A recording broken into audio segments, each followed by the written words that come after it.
interessante, né, a gente começar com essa coisa do manuscrito, onde a gente acha que está ali, né, a prova cabal, né, da verdade, porque eu até comentava agora com as colegas e os colegas, né, eu acho que um defeito de cor, ele antecipa, né, sem querer fazer uma linha evolutiva das obras, mas você dialoga muito com a Saidiya Hartman, com essa ideia da fabulação crítica.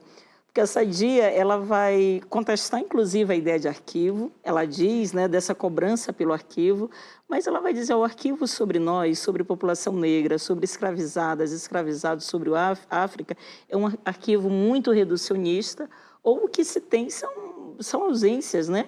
E aí ela diz, é preciso que a gente vá nos vestígios. Eu acho que um defeito de Coana é uma obra monumental, não só pelo tamanho, mas porque você faz, né, essa fabulação crítica, né, que a Saidiya, ela é a referência inescapável para pensar a fabulação crítica, mas você já faz isso em 2006.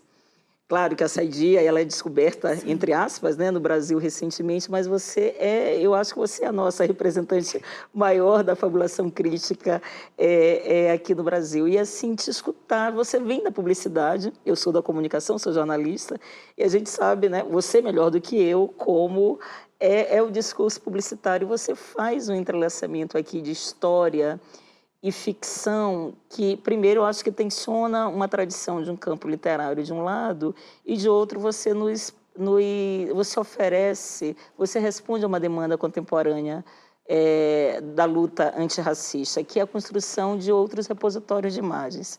Então, te ouvir um pouco sobre se foi sempre muito consciente, como é que foi a sua jornada enquanto autora, enquanto escritora, saindo de um campo tão decodificado, né? Um discurso tão voltado para uma construção de imagem a partir da venda, mas o que você nos traz aqui é uma outra proposta, né? É de te ouvir um pouco sobre tudo isso, né? Que sua obra arregimenta e como ela, né? Ela nos brinda. Um defeito de cor é um brinde para nós, enquanto leitoras. Obrigada, Rosane. A minha saída da publicidade, eu acho que teve um momento chave, que foi um momento em que eu estava até na antessala da espera para uma reunião com o cliente, e eu vi uma reportagem numa revista de uma moça que tinha chegado em casa, feito o obituário e visto que não era aquilo que ela queria deixar para a vida. Né? Eu cheguei em casa e fiz a mesma coisa, e falei, não, eu acho que eu estou aqui, sei lá, consumindo os recursos do universo, né? E eu queria deixar algo mais do que isso. Eu estava com 29 anos na época. E eu não sabia o que fazer, né? Eu nunca tinha escrito absolutamente nada, a não ser a redação publicitária, né? Mas não tinha escrito ficção. Mas eu sempre fui uma leitora muito boa, muito profícua, eu acho, né?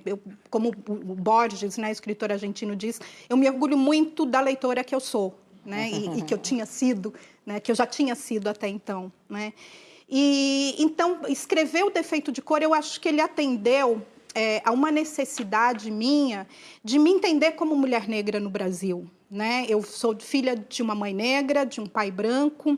E essa identidade mestiça no Brasil é uma identidade que é muito negociável e muito negociada, né? Então, dependendo de onde eu estivesse, né, de como é que eu estivesse me apresentando, as pessoas me classificavam como branca ou como negra. Né? E eu precisava entender isso, onde é que fica, né, onde é que está guardada essa identidade, que não seja uma identidade que durante muito tempo foi usada, inclusive, para negar racismo no Brasil.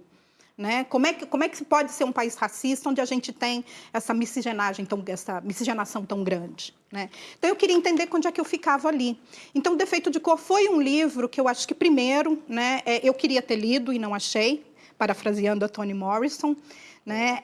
E um livro que me ajudou a me entender, né? Ao estudar a história, né? de onde vêm os ancestrais, né? De onde a gente vem, de onde vem essa população afrodiaspórica, né? Eu estava entendendo um pouquinho de mim ali também. Né? E entender que esse arquivo a gente traz no corpo.